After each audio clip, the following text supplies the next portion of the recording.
Oke, balik lagi bersama gua. Welcome back to my channel. Gimana sih enaknya cara buka YouTube? Balik lagi kepada channel gua. Gua Bagus Pramodo.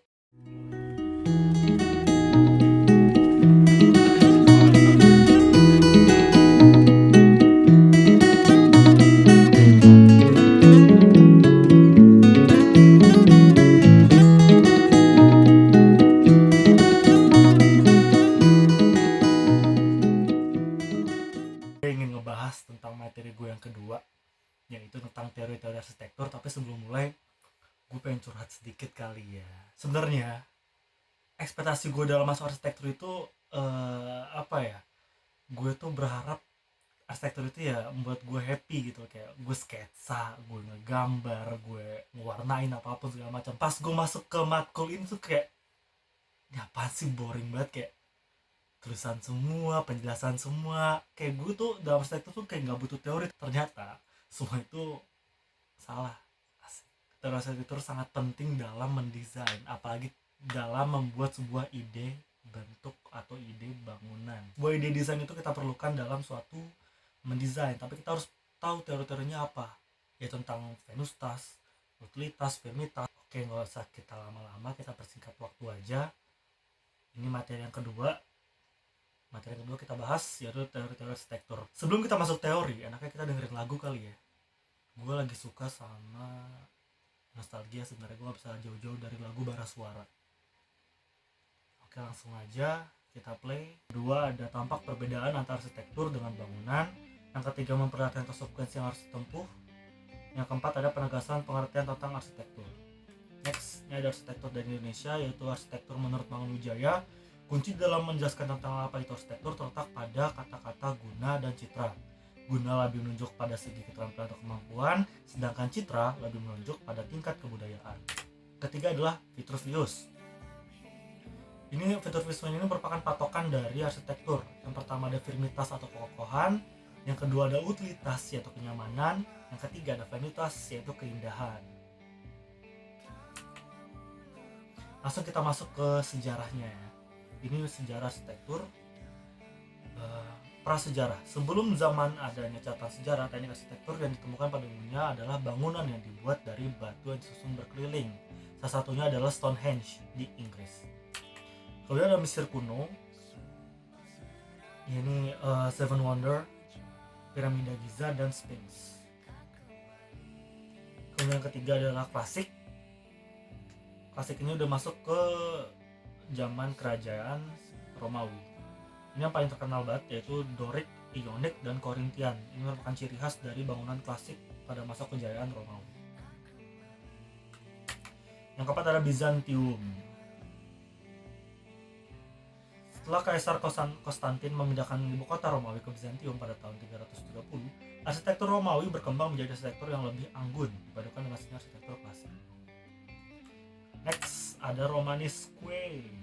Meskipun Romawi mulai tenggelam, tapi ide arsitektur Romawi menyebar ke seluruh Eropa. Salah satunya adalah bangunan yang terkenal, pernah masuk di 7 keajaiban dunia juga, yaitu Menara Pisa, Italia. Terus ada juga Opaktu Marialah di Jerman. Next, ada Gothic. Nah, ini Gothic udah masuk di bangunan yang masih ada sampai sekarang. Kemarin juga masih ada sih. Langsung aja.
Ini salah satu bentuk bangunannya terkenal banget di Prancis dan di Gedung Putih yang selalu hancur dalam film-film. Ini selalu hancur, gak tau kenapa ya. Kok di film kayak di apa, Angel Has Fallen, apapun itulah, kenapa itu, oh di Die Hard 4 juga, kenapa ini bangunannya selalu meledak. Gak tau. Arc de Triomphe, Chateau de Malmaison, Prancis, Capitol US. Next ada Art Nouveau. Pada tahun 1800-an, para arsitek beralih dari gaya neoklasik karena percaya bahwa keindahan bangunan yang sesungguhnya dapat ditemukan di alam. Ciri khas bangunan ini adalah bentuk yang asimetris, kaca-kaca yang diukir, ketiga ada kepingan-kepingan batu. Salah satu bangunannya adalah di Casa Batlló, Spanyol. Next ada Neo-Gotik arsitektur. Ini gak beda jauh ya sama gotik kuno, jadi pembahasannya cuma segitu aja. Kemudian ada 12 Art Deco arsitektur. Art Deco ini merupakan bangunan yang terkenal juga. Arsitektur jenis ini memiliki ciri khas lekukan zigzag pada sudut bangunannya, dan juga adanya pilar ilusi sebagai bagian teknik arsitekturnya. Yang terkenal juga di Amerika, Empire State US, terus Chrysler US, dan Bullocks di US. Perpaduan antara beton, baja, ya mungkin macam itu. Next ada modernist style in architecture. Ini yang masih kita bisa jumpai. Arsitektur modern bukan sekadar gaya baru dari arsitektur, tetapi ini juga merupakan gambaran cara berpikir yang baru tentang sebuah bangunan. Salah satu bangunannya, ciri khas bangunan ini adalah sedikitnya bahan tidak adanya perhiasan pada bangunan, bersifat minimalis, menekankan fungsi dari masing-masing ruang bangunan, menggunakan material buatan manusia seperti logam dan beton. Ini merupakan dokumentasinya. Ada opera Sydney yang terkenal banget di Australia yang bisa di film Finding Nemo. Kemudian ada Museum Perdamaian Jepang. Ini adalah museum pengenangan karena bom atom di Hiroshima dan Nagasaki. Kemudian ada One World Trade Center, ini merupakan rebuild dari gedung WTC yang meledak di 9/11 yang terkenal banget di Amerika. Next ada Postmodernism in Architecture. Ini sama dengan modern in arsitektur. Arsitektur postmodern lebih sering dikenal sebagai sebuah gerakan arsitektur yang menentang arsitektur modern yang dianggap membosankan. Arsitektur ini juga sebagai sebuah gerakan mengembalikan ornamen kepada seni bangunan. Salah satu bangunannya adalah Portland Building di Amerika, Sainsbury Wings di Inggris, kemudian ada Pompidou Center di Prancis. Oke, mungkin cukup sekian penjelasan teori-teori arsitektur dari versi gua.